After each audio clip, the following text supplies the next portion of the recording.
War and Peace Report. I'm Amy Goodman. The Indonesian army has launched a massive attack on separatist rebels in Aceh. Fighter jets bombed the Free Aceh movement. Rebels and scores of troops began parachuting in. Some 25,000 Indonesian troops are in the region, thousands more moving in. The military says it's moved in 15 warships to the region. The Associated Press is reporting the attack is expected to be Indonesia's biggest military operation since its invasion of East Timor in 1975. After that invasion, the Indonesian military killed a third of the population of Timor, 200,000 people, before it became independent. Last week, peace talks in Tokyo broke down after rebels rejected Jakarta's demands to lay down their weapons, drop their bid for independence, and accept regional autonomy. President Megawati Soekarno Putri then signed a decree authorizing war in the oil and gas-rich province and imposing martial law. The military immediately arrested 5 senior rebels. December's landmark peace deal is now in tatters. At least 12,000 people have been killed over the last 26 years of violence in the region. We're joined right now by Dita Sari. She's with the National Front for Indonesian Workers' Struggle, organizer of a conference right now in Jakarta called the Jakarta International Peace Conference. Prothap Chatterjee, independent reporter, also joins us on the line. Dita Sari, we'll start with you. Welcome to Democracy Now! Hello. Hi. Hi. Can you start off by talking about what you know is happening in Aceh? Yeah.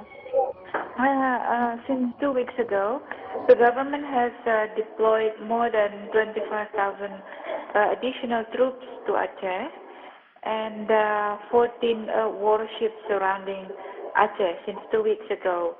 And even that happens before the Tokyo negotiations started. And a few days before the negotiations started, they arrested 5 of the negotiators from the Free Aceh movement side. So we now know that the negotiation has failed. No wonder it has failed. And then last night at 12 o'clock, in the middle of the night, the government declared a martial law implemented in Aceh for 6 months and could be extended after that if it is necessary. And first thing in the morning, there is a news coming from Aceh that 3 villages in the area of Biren has been bombed from the air by helicopters, and it cost it cost around 25 local people died or and injured. Yeah. Prothap Chatterjee, you've been following Aceh as well in Jakarta now, which is quite far away from there, but for the peace conference. The latest news that you've heard, also your specialty has always been reporting on oil and gas issues. Aceh certainly a region, one of the richest in gas, the largest gas field in the world operated by ExxonMobil. This is ExxonMobil is already surrounded by the Indonesian army, and they want to make sure that the Free Aceh movement could not get any access to the ExxonMobil, could not have a conquer or to the ExxonMobil, and that is the first thing that the Indonesian military would have to be sure of. So I think the military operation in Aceh also has a task to keep on the Exxon company to be safe. It is in the hands of the Indonesian army. Prothap Chatterjee, would you like to add to that? Yeah, Amy, 11% of Indonesia's income comes from these operations in Aceh, but the amount of money that goes back to the people there amounts to 0.035%. So this is a situation that is repeated itself throughout Indonesia. I was several years ago in West Papua in Irian Jaya, where Freeport McMoran, a company from Louisiana, is digging for gold, and they've been paying money back in taxes to the Indonesian government and paying for the military, and this is exactly the situation that's repeating itself in terms of the human rights abuses in return for the natural resources that again get shipped out of the country to the United States and to Europe. Pratap, can you tell us about the peace conference that is taking place now, quite ironically at the time of this massive attack on Aceh? The reason the conference is happening, and Deepa can probably explain more about this, is partly a report back that Deepa and a number of other human rights activists from here in Asia, from Thailand, from the Philippines, from Pakistan, and Indonesia, traveled to Iraq just before the bombing began. In fact, they left, I think, on March 19th. And now they're seeking to widen that experience and to bring together global peace movements from around the world, in particular with the focus on the Global South, an organization that Walden Bello heads in the Philippines.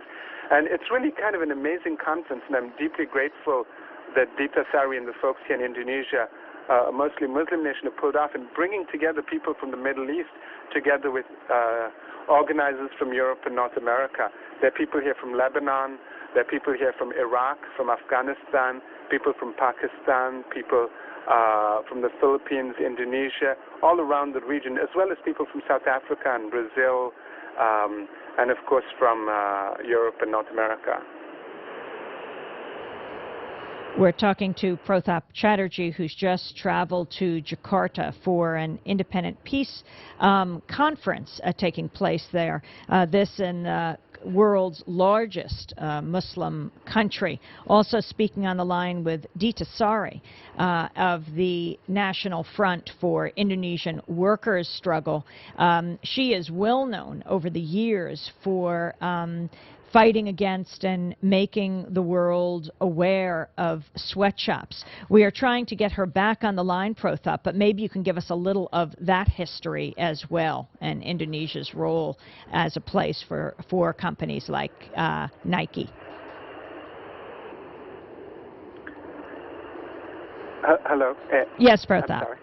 Pratap, if you could comment on that.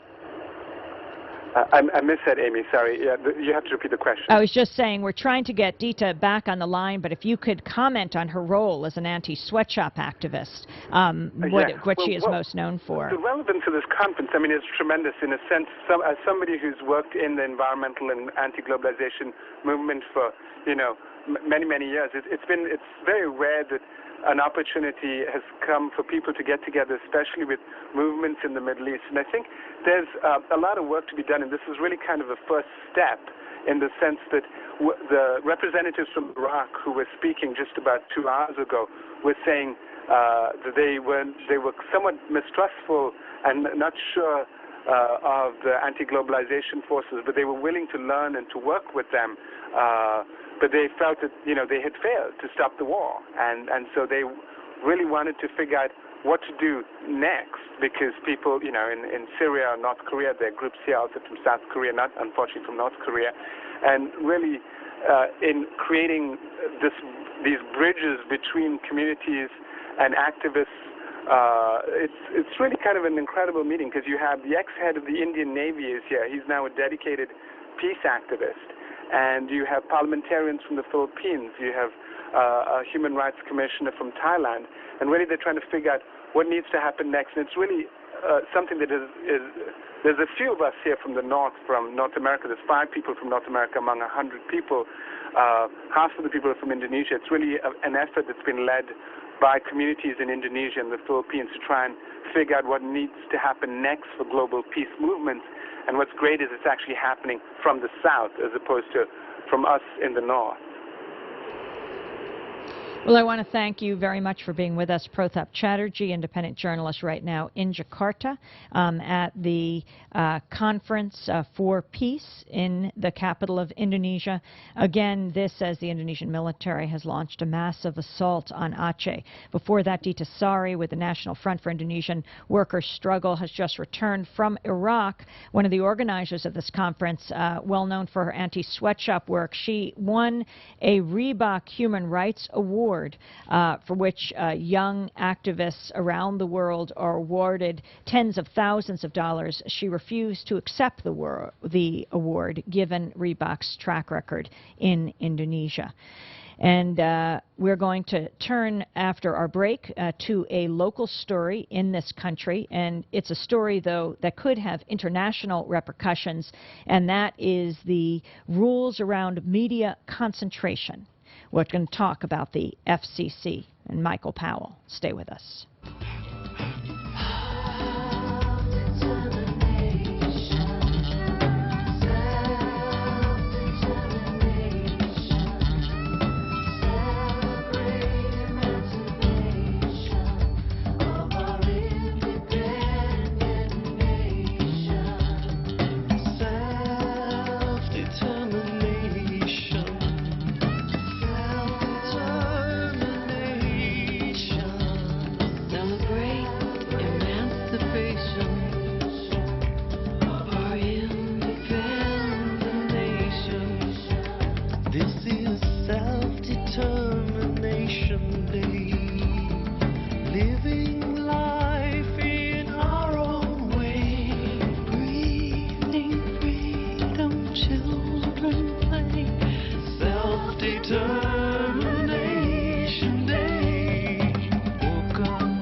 You are listening to Democracy